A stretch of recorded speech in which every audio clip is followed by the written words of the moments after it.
Normalmente las guerras se pelean con armas, ejércitos, tratados firmados en grandes mesas de conferencias. Pero hoy vamos a analizar un ecosistema donde la moneda de cambio más letal es un secreto médico y donde la mayor dictadora, o sea, la persona con más poder, no lleva un uniforme militar, sino que es una abuela operando desde el pasillo de su propia casa. Es un cambio de paradigma brutal, la verdad. Porque, a ver, cuando observamos una estructura física, digamos, no sé, un puente o un edificio, las fallas son evidentes, ¿verdad? Si hay una grieta en un muro de Kerga, el arquitecto señala el plano y dice, ahí está. Pero cuando el enfoque gira hacia las dinámicas familiares, el trauma heredado, las luchas de poder invisibles, bueno, ese plano arquitectónico ya no sirve para absolutamente nada. Totalmente. Y bueno, vamos a desempacar esto porque hoy tenemos un análisis exhaustivo que es, sumamente revelador. Contamos con un resumen muy detallado elaborado por el canal de YouTube Cari YTV. Ajá. Sobre el intrincadísimo episodio 64 de la telenovela Lejos de ti. Y nuestra misión principal hoy es ir mucho más allá del melodrama superficial, no. Queremos diseccionar la anatomía de esta familia. Claro. Entender cómo estos personajes utilizan la información oculta, el yugo generacional y toda esta manipulación psicológica casi como si fueran tácticas de supervivencia en un estado fallido.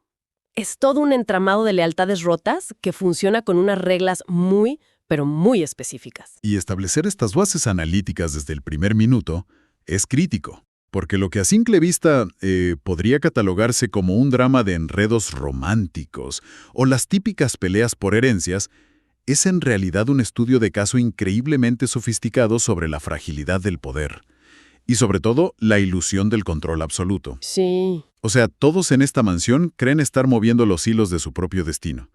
Pero al analizar los mecanismos de sus decisiones, queda clarísimo que nadie tiene realmente las riendas. Exacto. Y para empezar a desmenuzar esto, quiero que nos detengamos en una escena que al principio, la verdad, me pareció fuera de lugar. Un respiro extraño. Vemos a Xian y Alia compartiendo un momento genuinamente pacífico en un balcón. Sí, esa escena es clave. Y digo extraño porque estas dos personas habitan un universo de caos constante, ¿no?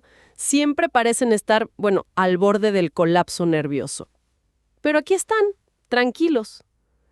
Alia le agradece a Xian por todo el apoyo que le brinda a ella y al pequeño Dennis. E incluso hay un detalle que me pareció de una ironía fantástica. A ver. Alia, siendo una profesional de la medicina, una médica, confiesa que prefirió salir huyendo de la habitación para no tener que presenciar la circuncisión de Dennis. O sea, no pudo soportarlo. Es un apunte psicológico brillante, de verdad. Esa risa que comparten por la evidente contradicción entre su racionalidad como profesional de la salud y su reacción visceral como figura materna rompe el hielo por completo. Ajá. Muestra un nivel de vulnerabilidad muy inusual. Y el hecho de que ella, casi por instinto, le tome la mano de forma sincera, deja a Xian desarmado, porque él es un hombre que opera en modo de defensa perpetua. No sabe cómo procesar una apertura emocional genuina. Ese balcón se convierte, en un microcosmos de paz. Pero a ver, construir la paz en esta familia me parece el equivalente a usar cinta adhesiva para intentar arreglar una grieta estructural durante un terremoto. Jaja, tal cual. Se ve liso por un segundo, pero la tensión sigue ahí, lista para reventar. Porque esa pequeña burbuja en el balcón, que es un espacio abierto, de transición, es perforada de manera abrupta por Main. La llegada de Main. Y no es una entrada dramática típica de televisión, de esas que tiran la puerta. Main se autoinvita al espacio. No levanta la voz, no hace un escándalo. Al contrario, comenta lo hermosa que es la vista, felicita a la pareja por la intervención del niño e incluso menciona que trajo un regalo. Así es. Y aquí tengo que proponer una teoría que quizás suene un poco extraña. ¿Es Main realmente una villana en esta escena específica? ¿O es más bien una manifestación inevitable? O sea, ¿es simplemente el fantasma de las malas decisiones pasadas de Xian cobrando la factura a plena luz del día? Es una excelente pregunta. Y lo fascinante aquí es que la respuesta a esa teoría es que es ambas cosas. Y eso es exactamente lo que hace que su táctica sea tan efectiva. Mine entiende que el verdadero poder de intimidación no requiere decibeles altos. Claro, no necesita gritar. Exacto. Su fuerza radica en invadir ese santuario de paz con una calma casi clínica. Cuando Xian, que ya está perdiendo la paciencia, le exige que se largue porque no es bienvenida, la reacción de ella es digna de análisis. No se defiende atacando. Le recuerda con total frialdad que él la abandonó por una mujer que, según ella, ni siquiera lo ama. Y luego, y esto es clave, lanza una amenaza psicológica magistral. Acepta ser la perdedora en este instante, pero añade un simple «así es la vida», insinuando que la rueda girará y eventualmente ella será quien gane. ¡Wow! Ese «así es la vida» es escalofriante. Porque no es el berrinche de alguien que acaba de perder. Es la promesa de alguien que está jugando una partida a muy, muy largo plazo. Totalmente. Es una declaración de intenciones.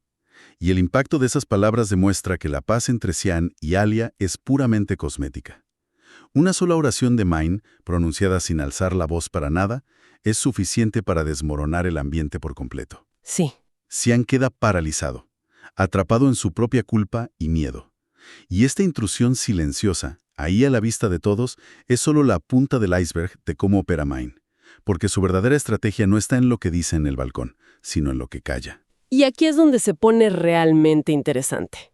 Porque descubrimos la naturaleza de ese, digamos, ese seguro de vida a largo plazo que tiene Mine. El as bajo la manga que le da esa certeza tan fría sobre el futuro. Mine está embarazada de Xian. ¡Boom! Sí, un secreto masivo. Vemos una escena donde su médico, que funciona como la única voz de ética y razón externa a este pantano tóxico, le advierte que Xian tiene el derecho innegable de saber sobre este hijo. Pero Mine se cierra en banda. Su negativa es absoluta. Ajá. Afirma que este bebé, y hace mucho hincapié en su deseo de que sea un niño, representa su última oportunidad para recuperar a Xian. Es que retener esa información médica es su estrategia de dominación total. Y el episodio nos presenta un paralelismo asombroso casi de inmediato. Ugur llega a la casa de Mine en un estado deplorable.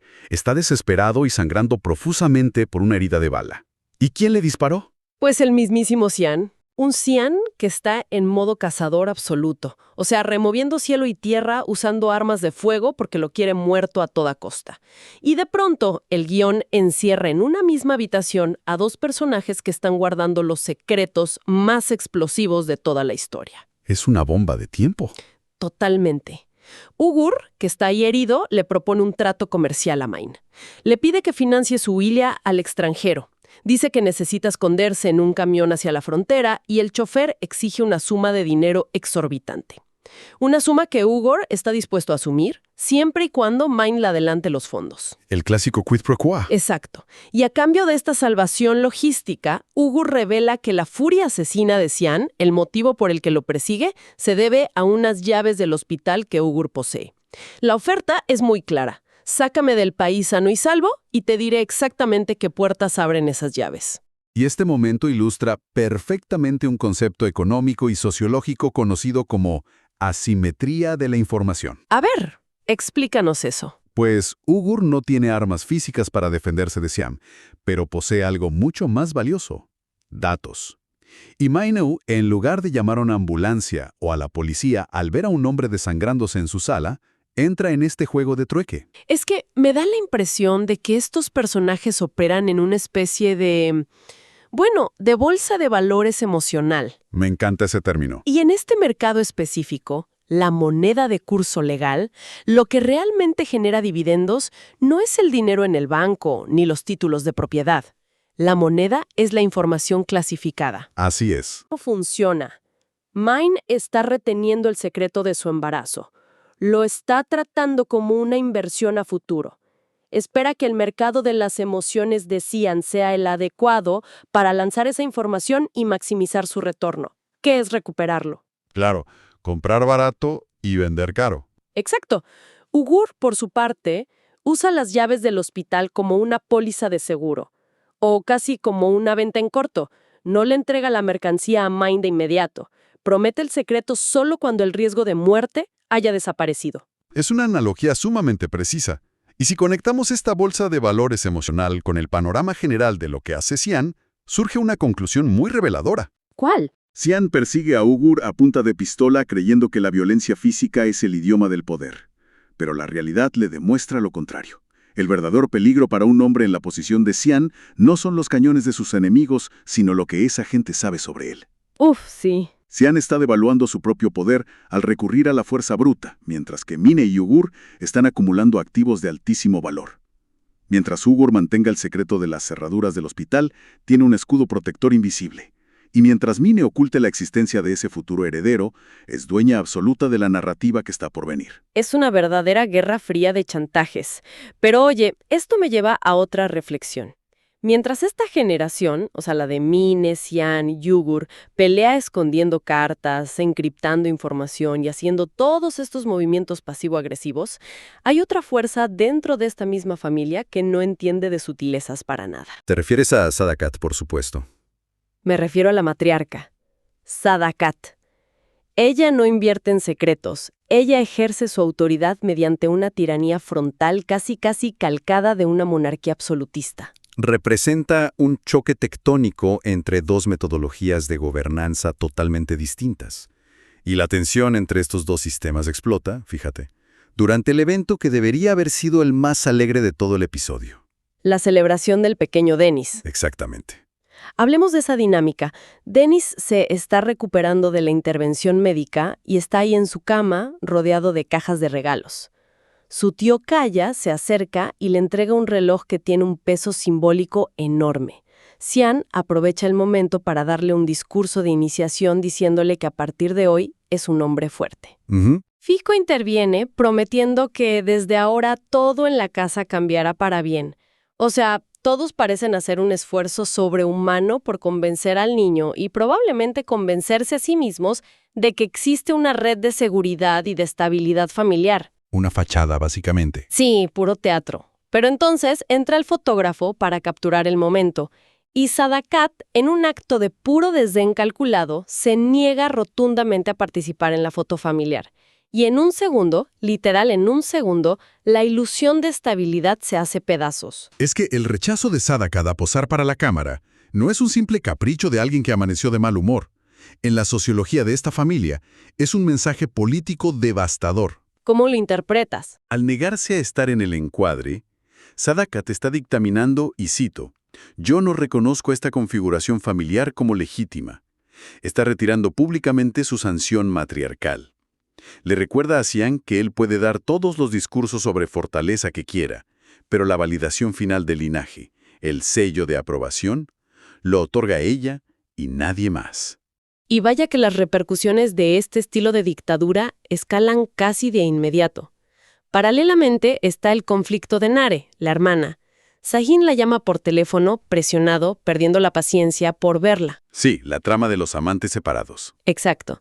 Nare intenta hacer las cosas de manera metódica, pidiéndole tiempo hasta que logre concretar su divorcio con Oscar. Pero, y aquí entra el drama, la madre de Sahin está escuchando esta llamada a escondidas. Las paredes oyen. Sí. Y aquí vemos cómo las matriarcas operan en red, ¿no? La madre de Sahin se enfurece al escuchar a una mujer casada hablando con su hijo y llama directamente a Sadakat para exigirle que ponga a su hija bajo control. Una llamada entre jefas de Estado. Prácticamente. Y la reacción de Sadakat no es reprender a Nare verbalmente. Irrumpe en la habitación, le arrebata el teléfono físico de las manos y lo destruye estrellándolo contra el suelo. ¿Qué violencia? Muchísima. Luego suelta un discurso paranoico, acusando a Sahin de querer infiltrarse para robarse las tierras y jurando que nadie manchará el apellido familiar. Esa escena del teléfono destruido ilustra a la perfección la mecánica del control coercitivo. O sea, romper el dispositivo no es solo un arrebato de ira momentáneo, es una táctica deliberada para cortar la línea de comunicación de la víctima con el mundo exterior. Claro, aislarla. Exacto. Es aislarla sensorial y socialmente para crear una dependencia absoluta hacia la figura del abusador, que en este aterrador caso es su propia madre. Entonces, si observamos este panorama, a mí me surge una gran duda sobre Xian. O sea, lo vemos dando discursos de hombre fuerte al niño. Pero cuando su madre destruye las cosas y aterroriza a su hermana, Cian intenta calmarla con palabras súper tibias y termina siendo ignorado por completo. Queda opacado. Sí, y más tarde lo encontramos escondido en un rincón de esa mansión gigante, luciendo completamente derrotado. Alia lo encuentra y le dice que él está haciendo lo correcto. Y Cian suelta una confesión muy reveladora. Ajá. Dice que no basta con hacer lo correcto, que para gobernar un hogar hay que hacerse respetar. Reconoce abiertamente que ha perdido el mando frente a su madre. Luego le da un teléfono nuevo a Nare, pero le ruega, literal le ruega, que no llame a Sahin para no provocar a Sadakat. Increíble. Y todo esto culmina cuando Sadakat da la orden final a los escoltos de cerrar con candado el portón principal, prohibiendo que cualquiera, incluyendo a Nare y a Alia, salga de la propiedad. Entonces mi pregunta ¿es Cian simplemente un cobarde incapaz de enfrentarse a su madre? ¿O hay algo más complejo aquí? Es una excelente observación, y creo que la respuesta va mucho más allá de la simple cobardía personal. Lo que estamos presenciando es un conflicto de instituciones. Cian está intentando implementar un sistema de diplomacia moderna, basado en el diálogo, en hacer lo correcto. Sí, la vía pacífica. Exacto. Pero lo intenta hacer dentro de un ecosistema que Sadakat administra como un feudo medieval. Y en ese choque de sistemas, la fuerza bruta y la violencia institucionalizada de Sadakat siempre ganan terreno. Wow. Esto plantea una pregunta importante y subraya un subtexto muy sombrío sobre el rol de las madres en ciertas estructuras conservadoras. A ver. Tanto Sadakat como la madre de Sahin operan como ejecutoras del patriarcado. Son las guardianas del honor. Para ellas, el bienestar psicológico o la felicidad individual de sus propios hijos es un precio minúsculo que están dispuestas a pagar con tal de mantener intacta la fachada social y los apellidos. Destruyen a la descendencia para salvar la propiedad. Es que es una política de terrorismo doméstico, tal cual. Literalmente. Y la gran ironía de esta cuarentena forzosa, este encierro que Sadakat decreta para mantener a raya a las mujeres de su propia casa, es que funciona como una venda en los ojos. Al cerrar el portón, se encierran a pelear en su propio ring y quedan completamente ciegos ante los movimientos que sus verdaderos enemigos están orquestando en el exterior. Y esos enemigos no están perdiendo el tiempo. Están recopilando cada una de estas debilidades internas para demolerlos desde los cimientos. Lo cual nos introduce al catalizador externo de la historia, Demir. Demir. Él representa a ese individuo que observa la estructura agrietada y en lugar de atacarla de frente, simplemente desliza dinamita en las fisuras que los propios dueños de la casa crearon. Para mí, Demir es el maquiavelismo hecho personaje. No necesita entrar pateando la puerta de la mansión. Resulta que uno de sus informantes descubre un dato crítico, una vulnerabilidad enorme. El pasado de Fico. Exacto. Se enteran de que Fico, la madre de Alia, trabajó como mujer del pabellón en Estambul durante muchos años. Y Demir recibe esta información y sonríe, sabiendo que acaba de obtener el código nuclear para destruir a Alia y por consiguiente humillar a Cian. No tiene que fabricar un arma. La vergüenza social de la familia es el arma. Y la sincronía de la narrativa aquí es cruel, verdaderamente cruel. Porque al mismo tiempo que Demir adquiera esta munición externa, dentro de la mansión presenciamos el declive físico de la propia Fico. Es una escena durísima. Cae gravemente enferma. Experimenta vómitos, palidez extrema, una debilidad muy preocupante. Sí, y a pesar del abuso sistemático y de todas las humillaciones diarias que sufren a manos de Sadakat, Alia se vuelca en cuidar a su madre con una compasión absoluta. Hay un instante donde Fico, que está al borde del desmayo, sujeta el brazo de su hija y le confiesa que su único propósito en la vida ya solo es verla feliz. Es un choque de realidad para Alia.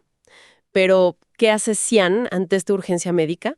Su obsesión por la imagen pública, su necesidad de, como él decía, hacerse respetar y evitar los chismes, lo lleva a prohibir rotundamente que Fico sea trasladada a un hospital. Prefiere mantener a su suegra enferma y oculta tras los muros de la mansión antes que exponer a la familia al escrutinio del pueblo. O sea, el encierro físico decretado por la madre se superpone con un encierro médico decretado por el hijo. Cian prioriza el control de daños de su reputación por encima del bienestar físico de un ser humano. Exactamente. Y mientras él gasta toda su energía en mantener la puerta cerrada desde adentro para que nadie vea la podredumbre, Demir está en el exterior orquestando lo que en geopolítica se llamaría una guerra por poderes o un proxy war. Totalmente. Hablemos de cómo Demir manipula a Oscar, porque es un ejemplo de manual de esa guerra por poderes. Cian arrincona a Oscar. Básicamente lo amenaza de muerte al oído, recordándole que es demasiado joven para morir si no firma el divorcio con Nare de inmediato. Una táctica de matón de barrio. Sí, y Oscar, pues aterrado por su vida, contacta a Ekmel, quien recordemos que está en prisión, y Ekmel le ordena no ceder y seguir sus instrucciones. ¿Y a dónde corre Oscar buscando refugio? Directamente a las oficinas de Demir. Claro, el enemigo de mi enemigo es mi amigo. Así es, Demir lo acoge, pero bueno, para quienes analicen la historia es evidente que a Demir le importa muy poco la vida de Oscar. Acepta protegerlo y evitar el divorcio con el único fin sádico de torturar a Sahin y mantener vivo el caos contra Cian. Es decir, Demir financia a un tercero débil solo para desangrar a sus verdaderos enemigos.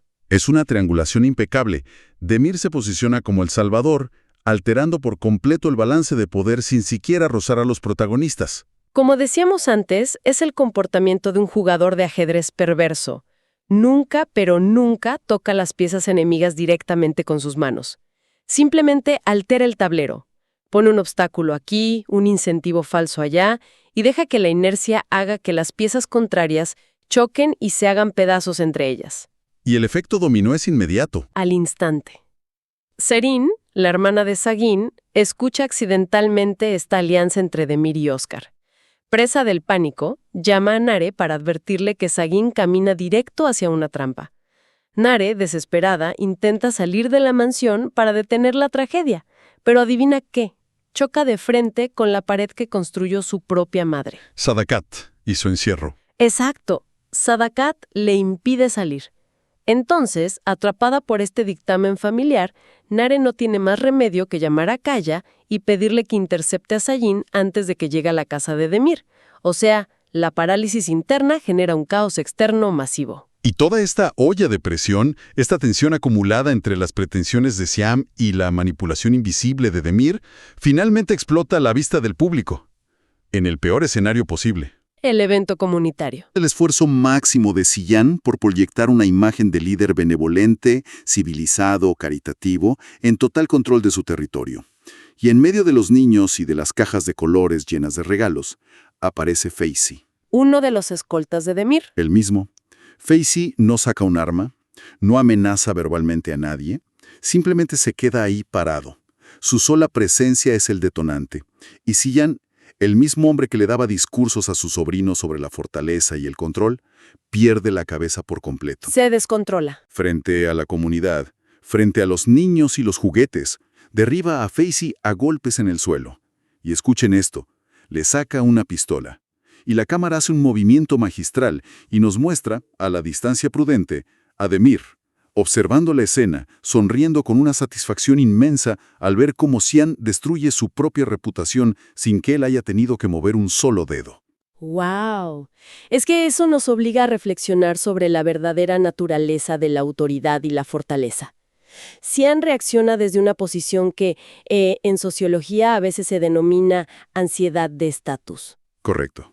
Cuando tu poder no es inherente ni está cimentado en el respeto genuino, cualquier presencia externa se siente como una amenaza existencial. Sacar un arma en un evento de caridad frente a niños pequeños, solo porque el empleado de tu rival se paró cerca, es la prueba definitiva de que la fuerza de Cian es puramente estética. Una fachada desesperada. Sí, una fachada que se resquebraja al menor roce. Demir, en contraste, demuestra que el verdadero poder consiste en explotar las emociones crudas y no procesadas de los demás.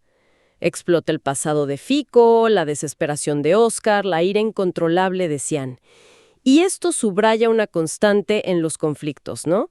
Las presiones externas siempre buscan las fisuras de los conflictos internos no resueltos. Es como la presión del agua buscando salir. El agua busca las grietas más microscópicas hasta que el concreto simplemente cede y revienta. Es un análisis que explica perfectamente por qué, en este ecosistema familiar, nadie está realmente a salvo. ¿Nadie? Todos están invirtiendo tanta energía, tanto tiempo en cuidar su pequeña parcela de poder, sus secretos, su apariencia pública, que nadie, absolutamente nadie se detiene a reparar el daño estructural de la casa. Y bueno, antes de cerrar este análisis tan profundo, hay una idea, una imagen visual de este episodio que resulta imposible de ignorar y que creo que sintetiza todo lo que hemos discutido hoy. No quiero que nos quedemos solo con la anécdota del drama o de quién le gritó a quién. Pensemos por un momento en el pequeño Dennis. El supuesto centro de esa gran celebración familiar. Así es. Visualicemos a ese niño, acostado en una cama, recuperándose de una intervención dolorosa. Está rodeado de cajas envueltas en papeles brillantes, recibe de las manos de su tío Kaya un reloj súper especial que, irónicamente, le dicen que sirve para marcar el tiempo, escucha a los hombres de su familia decirle que a partir de ese día ya es un hombre fuerte, pero detengámonos a pensar de manera crítica. ¿Qué modelo de masculinidad y de humanidad le están ofreciendo realmente? Es una interrogante profunda, especialmente cuando uno evalúa el comportamiento de los adultos que lo rodean en esa misma casa. Ese niño está absorbiendo las reglas de un mundo donde el amor genuino, como el que intentan tener Alia y Cian en el balcón, está constantemente sitiado por chantajes y por información oculta. Está creciendo en un hogar donde la figura de la abuela no es una fuente de sabiduría o cariño, sino una dictadora que rompe teléfonos y aísla a sus propias hijas. Sí, una carcelera. Y está aprendiendo que los supuestos hombres fuertes, como su figura paterna, resuelven sus inseguridades sacando armas de fuego frente a niños durante un evento de caridad. Ante esta radiografía, resulta evidente que el verdadero prisionero de esta herencia tóxica es Dennis. Es una reflexión durísima sobre el legado invisible que dejamos. Las grietas estructurales no siempre están en los muros de las casas de ladrillo. A menudo se encuentran en la arquitectura mental de la siguiente generación que hereda y normaliza todo este veneno de sus antecesores, pensando que, bueno, así es como se ve el mundo adulto. Es una herencia mucho más pesada que cualquier reloj o regalo material.